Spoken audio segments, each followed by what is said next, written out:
హైదరాబాద్ లోనే the best gastroenterology hospital Ananya hospital Kukatpally. Appointment కై call చేయండి.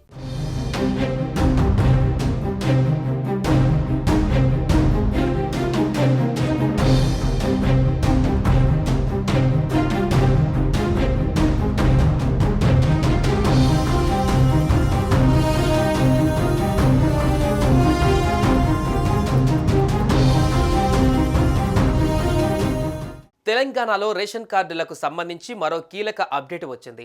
గత 10 సంవత్సరాలుగా కొత్తగా ఇంటి సభ్యులు చేరినా వారి పేర్లు రేషన్ కార్డుల్లో చేర్చే అవకాశం లేకపోవడంతో పలు కుటుంబాలు ఇబ్బందులు ఎదుర్కొన్నారు.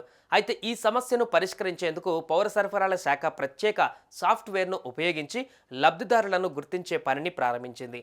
ఇందులో భాగంగా కొత్తగా పెళ్లైన కోడలు పేరు, అలాగే ఇంట్లో పుట్టిన పిల్లల పేర్లు రేషన్ కార్డులలో నమోదు చేసేందుకు అవకాశం కల్పించారు.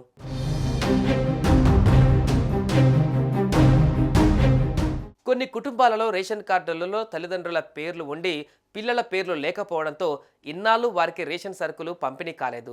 అనారోగ్య సమస్యలతో ఆసుపత్రుల్లో చేరిన రేషన్ కార్డులో పేరు లేకపోవడంతో ఆరోగ్యశ్రీ పథకం అందలేదు. అర్హత ఉన్నప్పటికీ రేషన్ కార్డులలో పేర్లు లేని వారు రాష్ట్రంలో లక్షల సంఖ్యలో ఉన్నారు. పాత కార్డులలో అదనంగా కుటుంబ సభ్యుల పేర్లను చివరిసారిగా 2016లో చేర్చారు. ఆ తర్వాత మీ సేవ ద్వారా దరఖాస్తులను స్వీకరించినప్పటికీ గత ప్రభుత్వం అనుమతి ఇవ్వకపోవడంతో ఇన్నేళ్లుగా వాటిని పరిశీలించలేదు.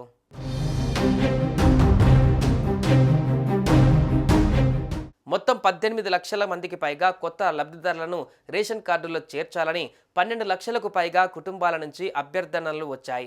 కానీ ప్రాథమికంగా పరిశీలించగా 6.68 లక్షల కుటుంబాలు మాత్రమే అర్హులని ప్రత్యేక సాఫ్ట్వేర్ సహాయంతో నిర్ధారించినట్టుగా తెలుస్తోంది. ఈ నెలాఖరు వరకు 1,03,000 మంది లబ్ధిదారులను పాత కార్డులలో కొత్తగా నమోదు చేయాలని పౌర సరఫరాల శాఖ లక్ష్యంగా పెట్టుకున్నట్లు తెలుస్తోంది.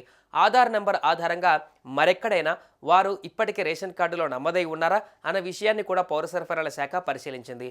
ఈ నిర్ణయం వల్ల అర్హులైన వారందరికీ రేషన్ కార్డులలో వారి పేరు చేరి రేషన్ సరుకులు పొందే అవకాశం ఏర్పడింది.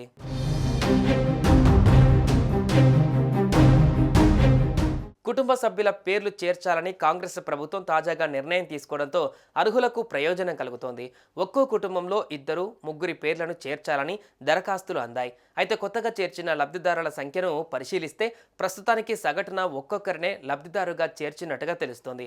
అదనంగా 1.03 లక్షల మందికి రేషన్ ఇవ్వడం వల్ల ప్రభుత్వం పైన ఏడాదికి 31.36 కోట్ల రూపాయల భారం పడుతుందని పౌర సరఫరాల శాఖ అధికారులు అంచనా వేస్తున్నారు.